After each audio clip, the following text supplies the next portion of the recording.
एक दिन आपने अपने सोशल मीडिया अकाउंट पर सरकार की आलोचना वाली एक पोस्ट डाली और अगले दिन आपको पता चले कि आपका अकाउंट ब्लॉक कर दिया गया।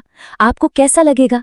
चलिए आज देखते हैं भारत का आईटी एक्ट अभिव्यक्ति को, आजादी को साथ लेकर चल रहा है। आज के इस विश्लेषण में हम इसी पेचीदा मुद्दे की गहराई में उतरने वाले हैं।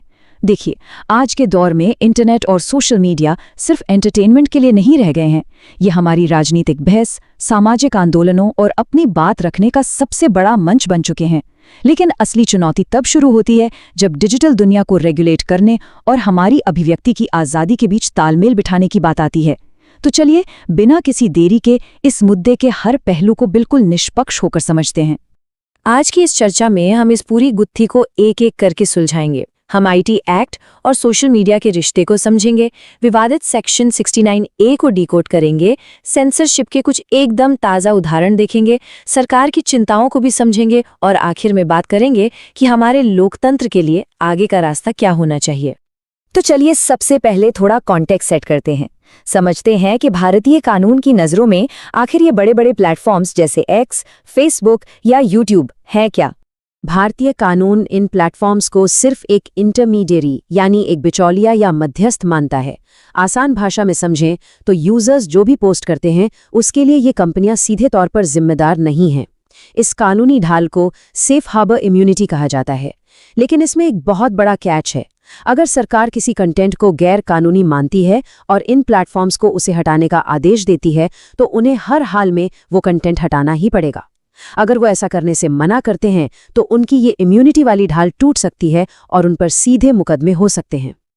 अगर हम इसकी टाइमलाइन देखें तो ये चीजें रातों रात नहीं बदली। साल 2000 में जब मूल आईटी एक्ट बना था तब इसका मेन फोकस बस साइबर क्राइम रोकना था।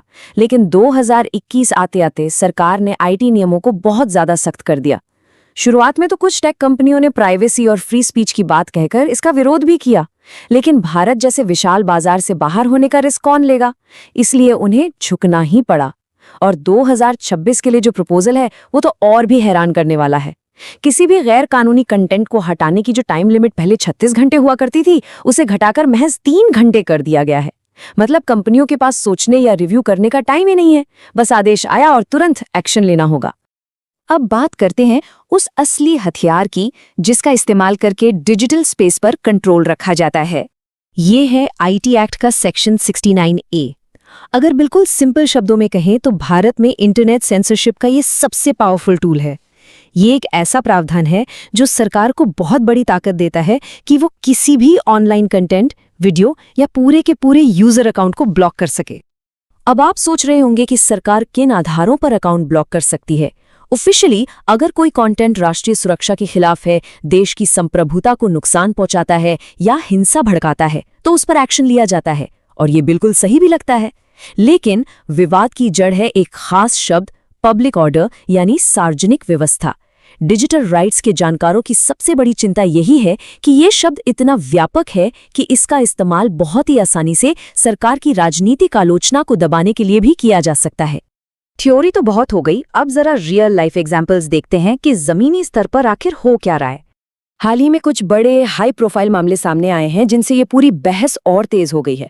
याद कीजिए, किसान आंदोलन का वक्त, उस समय सरकार के दबाव में कई अकाउंट्स और हैशटैग हटा दिए गए थे। इसी तरह बीबीसी की एक डॉक्यूमेंट्री के लिंक्स को भी प्रोपेगेंडा बताकर ब्लॉक कर दिया गया। लेकिन कहानी में एक ट्विस्ट भी है। हाल ही में मद्रास हाईकोर्ट का एक बहुत अहम फैसला आया जिसने कुछ एक्स पोस्ट्स के ब्लॉकिंग ऑर्डर पर रोक लगा दी और साफ कहा कि सरकार की आलोचना करने का मतलब अव्यवस्था फैलाना नहीं होता। दूसरी तरफ पीआईबी फैक्ट चेकिंग के जरिए सरकार को खुद ये तय करने की पावर मिल गई है कि कौन सी न्यूज़ फेक है और कौन सी नहीं। ये सब अपने आप में एक बहुत बड़ी डिबेट का हिस्सा है। इस डिबेट में एक और बड़ा ही दिलचस्प केस सामने आया, कॉकरोच जनता पार्टी का। ये बस एक सटायर यानी व्यंग्य करने वाला एक्स अकाउंट था। सोचिए, लोकतंत्र में मीम्स, कार्टून्स और व्यंग्य तो हमेशा से सत्ता से सवाल पूछने का एक मजेदार तरीका रहे हैं। लेकिन जब एक सटायर अकाउंट को पब्लिक ऑर्डर के लिए खतरा बताकर ब्लॉक कर दिया जाए तो सवाल उठना लाजमी है, क्या अब मीम और राजनीतिक व्यंग्य को भी राष्ट्रीय सुरक्षा के लिए खतरा माना जाने लगा है? और इसी से जुड़ी है सबसे बड़ी शिकायत, अपारदर्शी सेंसरशिप। मतलब कई बार तो यूजर्स को पता तक नहीं चलता कि रातों रात उनका अकाउंट गायब क्यों हो गया। ना कोई चेतावनी दी जाती है, ना कोई कारण बताया जाता है, और पारदर्शिता तो बिल्कुल ना के बराबर है। सब कुछ पर्दे के पीछे होता है, और यही चीज एक्टिविस्ट्स को सबसे ज्यादा परेशान करती है। लेकिन रुकिए, किसी भी कहानी के दो पहलू होते हैं। हमने आलोचकों की बात सुन ली, अब हमें ये भी समझना होगा कि सरकार इन सख्त कदमों को इतना जरूरी क्यों मानती है। देखिए, भारत एक बहुत ही विशाल और विविधताओं वाला देश है। यहाँ अनियंत्रित सोशल मीडिया सच में एक भयंकर खतरा बन सकता है। अफवाहों से दंगे भड़क सकते हैं, सांप्रदायिक नफरत फैल सकती है, और आतंकवादी संगठन भी अपना प्रोपोगेंडा चलाने के लिए इसी इंटरनेट का इस्तेमाल करते हैं। आज के टाइम में तो एआई वाले डीप फेक्स और खतरनाक फाइनेंशियल स्कैम्स भी तेजी से बढ़ रहे हैं। सरकार का तर्क एकदम सीधा है, अगर हम सख्त रेगुलेशन नहीं लाएंगे तो ये डिजिटल स्पेस पूरी तरह से एक अराजक और खतरनाक जगह बन जाएगा। तो असल में हम दो बहुत ही जायज लेकिन एकदम विपरीत चिंताओं के बीच में खड़े हैं। एक तरफ आलोचक हैं जिन्हें डर है कि इन रूल्स की आड़ में राजनीतिक विरोध और जायज आलोचना को कुचला जा रहा है, और दूसरी तरफ सरकार है जिसकी ये चिंता बिल्कुल वाजिब है कि अगर डिजिटल स्पेस को खुला छोड़ दिया गया तो देश की सुरक्षा और शांति खतरे में पड़ जाएगी। फ्री स्पीच और पब्लिक सेफ्टी के बीच ये बैलेंस बनाना, सच मानिए, कोई आसान काम नहीं है। तो फाइनली इन सब चीजों का हमारे लोकतंत्र पर क्या असर पड़ रहा है और आगे का रास्ता क्या होना चाहिए? यहाँ जो सबसे गहरा असर हो रहा है उसे द चिलिंग इफेक्ट कहते हैं। अब जरा खुद सोचिए, अगर किसी यूट्यूबर या इन्फ्लुएंसर को ये डर सताने लगे कि सरकार पर सवाल उठाने से उसका वो अकाउंट ब्लॉक हो सकता है जिसे उसने सालों की मेहनत से बनाया है, तो वो क्या करेगा? वो चुप रहना पसंद करेगा, वो खुद ही अपनी आवाज दबाने लगेगा।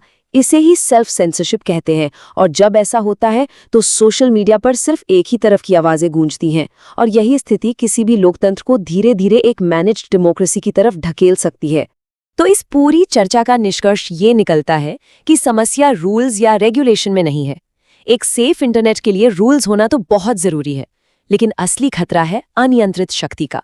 अगर बिना किसी ट्रांसपेरेंसी के, बिना कोई वजह बताए किसी को भी ब्लॉक करने की ताकत मिल जाए तो वो पावर खतरनाक हो जाती है, क्योंकि आखिर में एक जिंदा लोकतंत्र में आलोचना करना कोई राष्ट्रद्रोह तो नहीं है, है ना?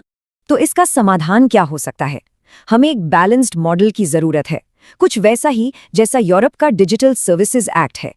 एक ऐसा सिस्टम जहां अगर कोई कंटेंट हटाया जाए तो वो प्रोसेस पूरी तरह पारदर्शी हो, ब्लॉकिंग के आदेश पब्लिक किए जाएं, और सबसे बड़ी बात, यूजर्स के पास उस फैसले के खिलाफ अपील करने का पूरा अधिकार हो। हमें एक स्वतंत्र न्यायिक निगरानी चाहिए जो ये सुनिश्चित करे कि देश की सुरक्षा तो बनी रहे, लेकिन साथ ही राजनीतिक आलोचना और व्यंग्य के लिए भी जगह सुरक्षित रहे। अब आपके लिए एक सवाल, क्या आपको सोशल मीडिया पर सरकार की आलोचना करने में डर लगता है? अपने जवाब कमेंट जरूर कीजिए। धन्यवाद।